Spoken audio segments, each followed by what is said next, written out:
Hello there, everyone. This is Apple Manansala from the new channel. We are here at Novotel Araneta Center in Metro Manila, and we are here to be part of the second Philippine International Copyright Summit, the first face-to-face they have, and we have here graced with a one-on-one interview, an exclusive of the new channel, with the Director General of IP in the Philippines, Director Attorney Rowel Barba. Sir, how are you? I'm fine, thank you. And it's good that you're here today with us since it's the last day of our second Philippine International Copyright Summit.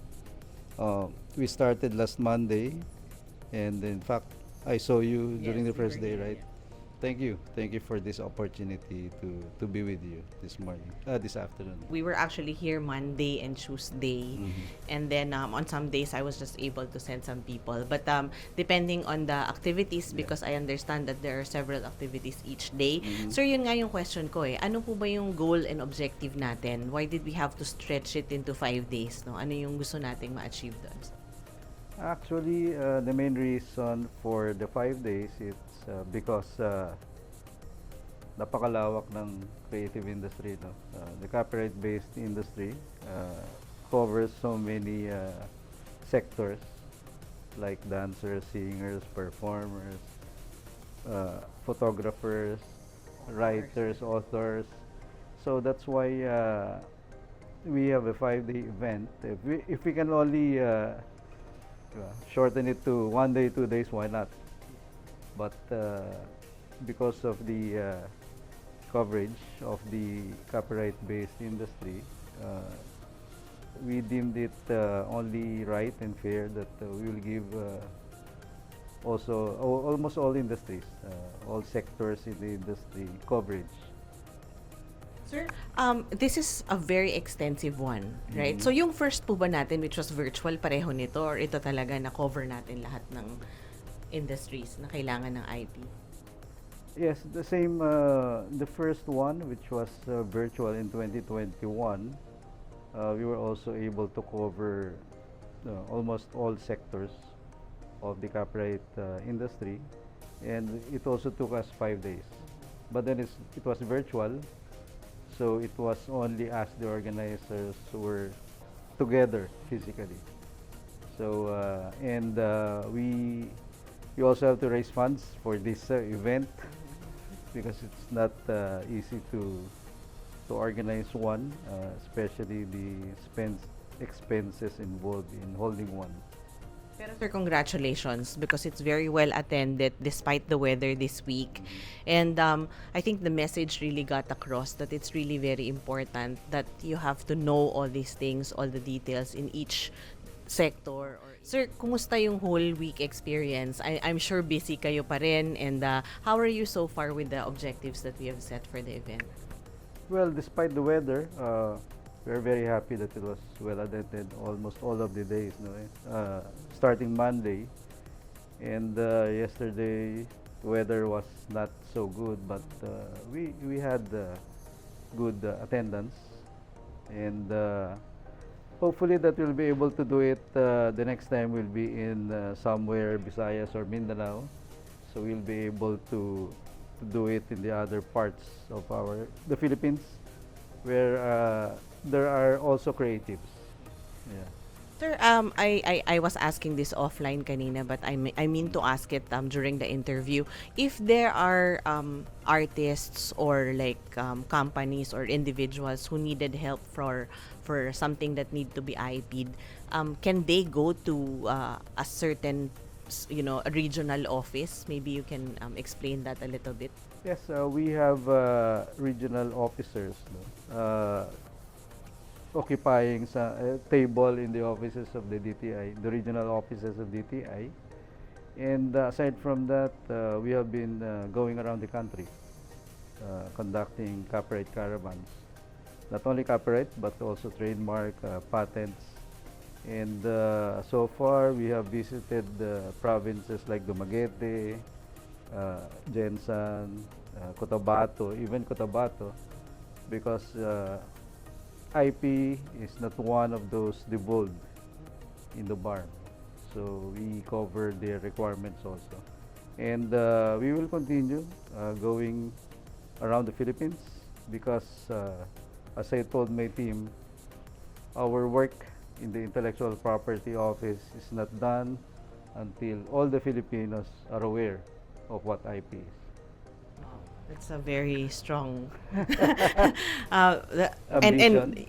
well, sir, that's a very strong statement coming from you. In general, in terms of the status of the IP in the Philippines, kumusta po tayo versus AI? Kasi sa atin, parang usong instant, 'di ba? So I think yan yung isa sa mga kalaban talaga natin.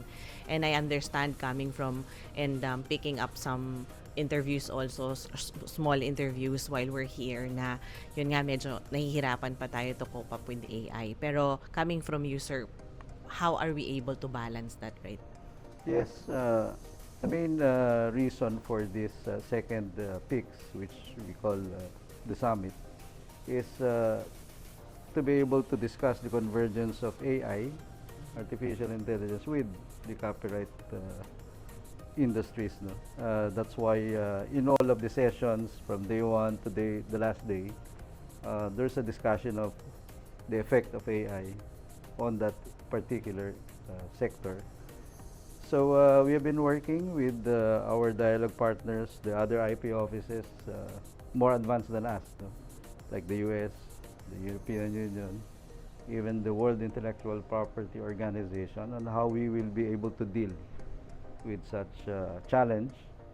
And because, as we all know, from machine learning, it has now evolved into a generative AI capable of producing, di ba, its own song, its own text, its own book even.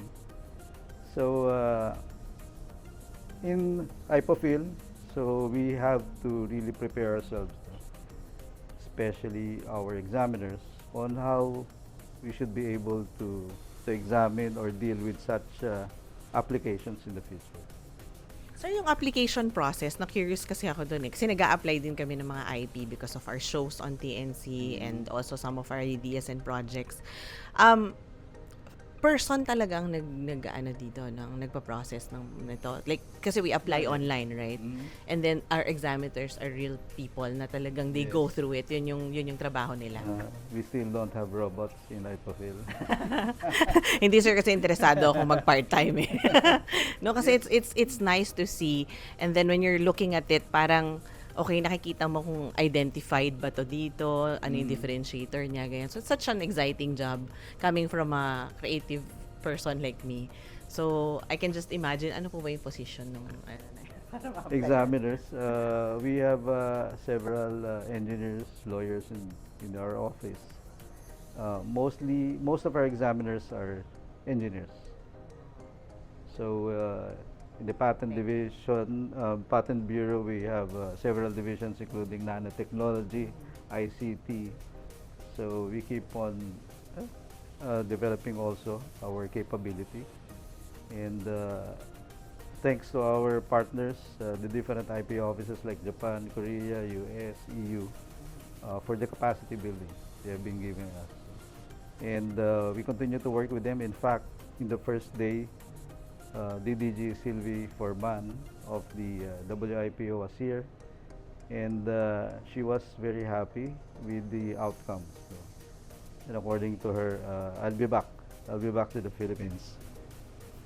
Very creative naman kasi tayo, sir, talaga. Sir, with regards to the IPOPHL office, kumusta tayo towards our targets? Kasi I understand may mga certain targets tayo on, okay, anong sector dapat tumaas yung mga registration, ano yung mga dapat natin i-target na mas ma-develop pa sila to be more aware of their rights and also to register.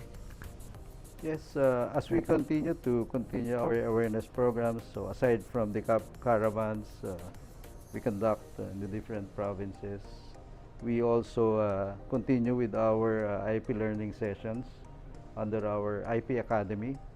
So if I'm not mistaken, 2 years ago we held about 300 webinars online, and we also conduct IP the summer school. It's also WIPO we also work with that with WIPO, and it was a face-to-face starting last year, if I'm not mistaken. But during the pandemic, it was virtually held. So I've always told my team that there should be growth every year. So from with the IP filings, having a record high last year, about 40,000 or 45,000 applications. So we continue to dream and target about 10 to 20% growth every year. But for last year, I think growth was only 2.5. But in terms of patents, I'm happy to share that from 10% before, last year it was already 16% for local filings. So it only means that our local scientists have been doing so many inventions. So and hope to, because in other countries, in the developed countries, it's 90-10.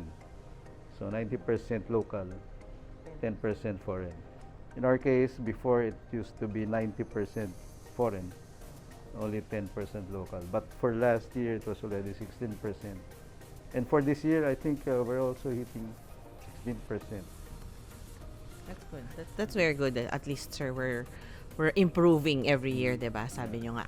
Sir, I understand this event is one milestone, but other than this, can you walk us through what other milestones you can share with us for the office as we speak? Well, aside from the second peak, we were able to hold the trademark conference, the first ever. And last year, we were able to hold the geographic indications conference. For the longest time, we do not have a regime of geographical indications. But based on our evaluation,